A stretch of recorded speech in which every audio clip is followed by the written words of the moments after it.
আপনি যদি বাড়িতে বসে হাজার হাজার টাকা ইনকাম করতে চান তাহলে একটি ইউটিউব চ্যানেল খুলুন এবং তার পাশাপাশি হাতের কাজ শিখুন।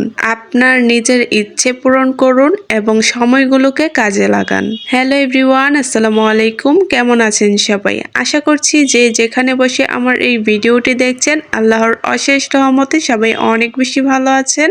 আমিও আলহামদুলিল্লাহ বেশ ভালো আছি। আজকে আমি খুবই সুন্দর সুন্দর কিছু বেবি ড্রেস আপনাদেরকে দেখাবো, তার পাশাপাশি কিছু কথা আপনাদেরকে বলবো। কথাগুলো কিন্তু খুবই গুরুত্বপূর্ণ।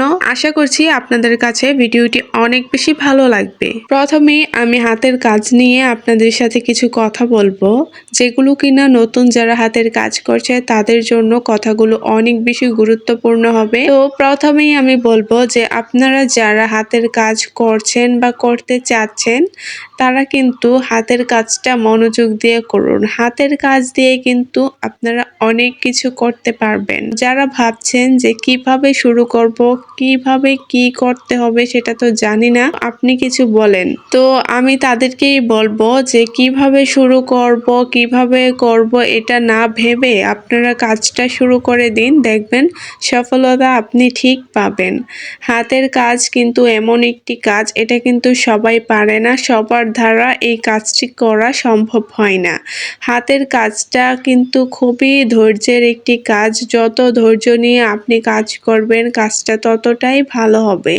তাই হাতের কাজ নিয়ে আসলে যারা হাতের কাজগুলো জানে বা করতে পারে তারাই জানে যে হাতের কাজগুলো যে কত বেশি ইম্পর্ট্যান্ট, বা হাতের কাজের ফিনিশিংটা ভালো করা যে কত বেশি জরুরি সেটা শুধু তারাই জানে।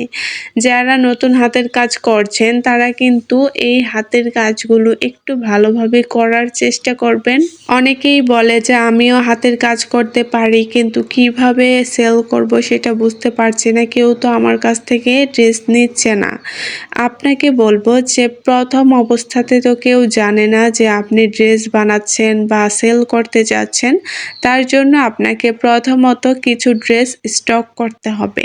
কিছু ড্রেস আপনাকে বানাতে হবে, 10 পিস বা 15 পিস ড্রেস আপনাকে বানাতে হবে। সেগুলোর মধ্যে হাতের কাজ করতে হবে, এমন এমন সাইজের বানাতে হবে যেগুলো কিনা যে তাদের বাচ্চাদের হবে। 5 বছর, 6 বছর, 1 বছর, 3 বছর এই সাইজগুলোর কিছু ড্রেস আপনাকে বানাতে হবে।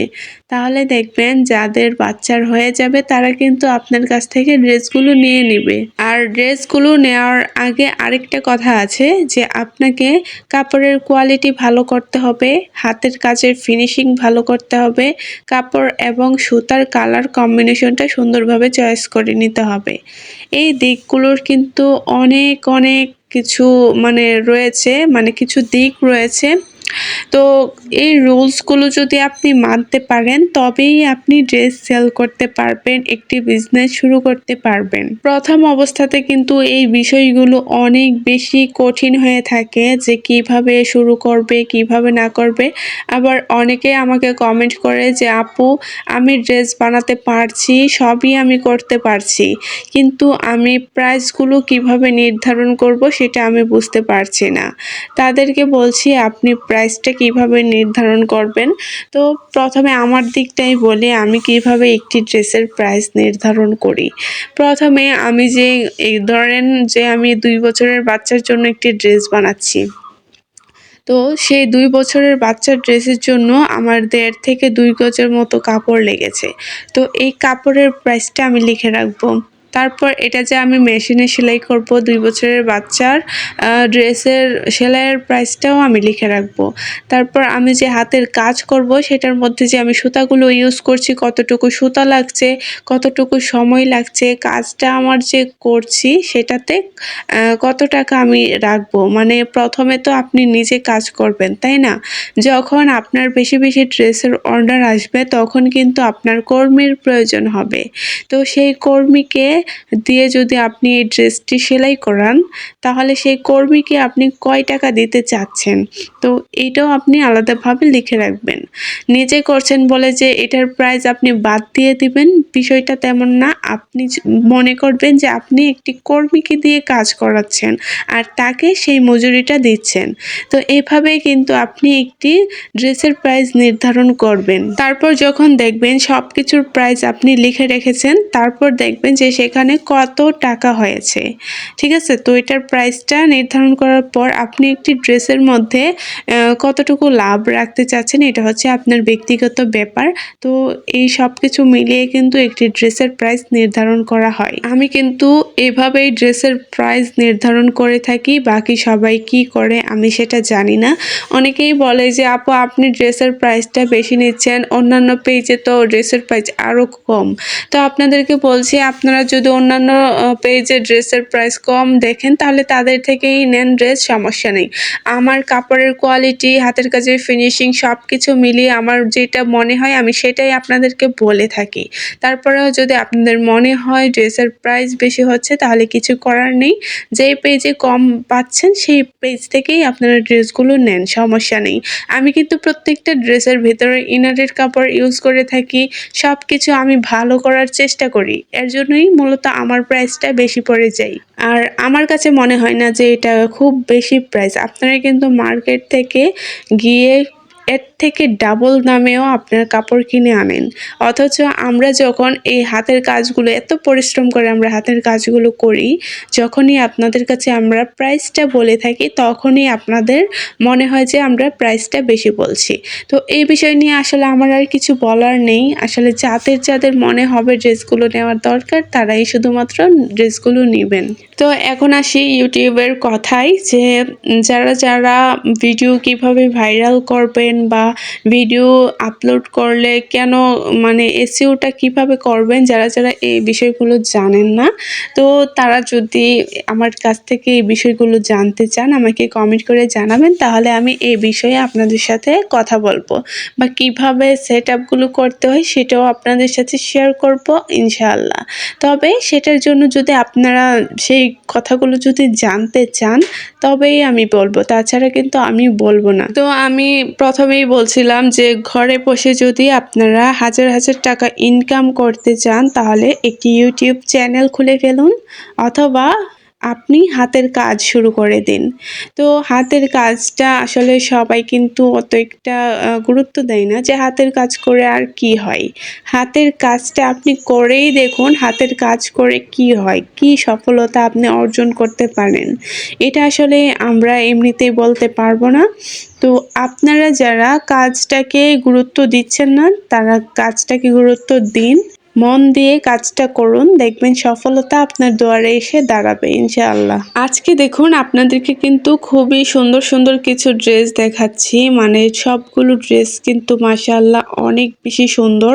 মানে কোনটা সুন্দর আর কোনটা সুন্দর না এটা আসলে বলাই যাবে না। প্রত্যেকটা ড্রেস কিন্তু মাশাআল্লাহ অনেক বেশি সুন্দর, এবং প্রত্যেকটা ড্রেসের কাজের ফিনিশিংটা, সুতা এবং কাপড়ের কালার কম্বিনেশনটা কিন্তু মাশাআল্লাহ অনেক বেশি সুন্দর।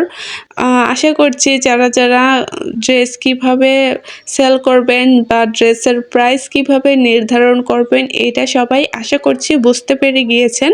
তবে আরও একটি কথা রয়েছে যে আপনি যে ড্রেসগুলো প্রথমে বানাবেন সেই ড্রেসগুলো তো আপনি অর্ডার ছাড়া বানাবেন।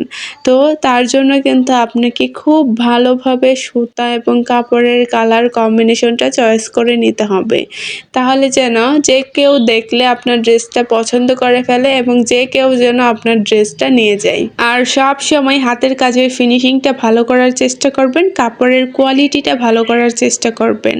প্রথমে যদি আপনি খারাপ কাপড় দিয়ে বেশি প্রাইসে ড্রেস সেল করেন তাহলে তো দ্বিতীয়বার সেই কাস্টমারটা আপনার থেকে কাপড় নেবে না। তার জন্য যেমন ভালো কাপড় দিবেন তেমন ভালো প্রাইসটাও নিতে হবে।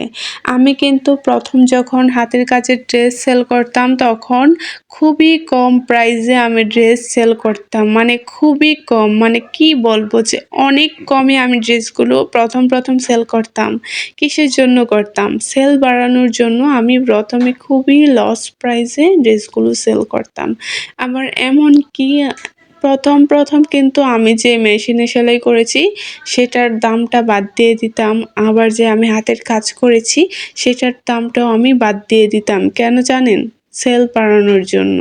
তো প্রথম দিক থেকে কিন্তু আমি অনেক কষ্ট করেছি। তার জন্য হয়তো আল্লাহ তাআলা আমাকে সফলতা দিয়েছে। আর আমি কিন্তু আপনাদের সাথে সবসময় আমার এই হাতের কাজগুলো শেয়ার করে থাকি যেন আপনারাও আমার কাজগুলো দেখলে সহজেই কাজগুলো শিখতে পারেন। আসলে মানুষ ছোট থেকেই বড় হয়, ভুল থেকেই শিক্ষা নেয়। যাদেরকে দেখছেন বড় বিজনেস করছে তারা কিন্তু একদিনেই এত বড় হতে পারেনি। তারা কিন্তু ধৈর্য ধরে পরিশ্রম করে ছোট থেকে বড় হয়েছে। তাই মানুষের দিকে না তাকিয়ে নিজেই নিজের মতো করে একটি বিজনেস শুরু করে দিন, তাহলে দেখবেন যে আপনিও সফল হতে পারছেন। এই পর্যন্ত যারা আমার ভিডিওটি দেখছেন, ভিডিওটি ভালো লাগলে অবশ্যই ভিডিওতে একটি লাইক করবেন এবং আপনি যদি আমার চ্যানেলে নতুন হয়ে থাকেন তাহলে প্লিজ চ্যানেলটিতে সাবস্ক্রাইব করবেন। আজকে এই পর্যন্ত বিদায় নিচ্ছি। সবাই ভালো থাকবেন, সুস্থ থাকবেন। আল্লাহ হাফিজ।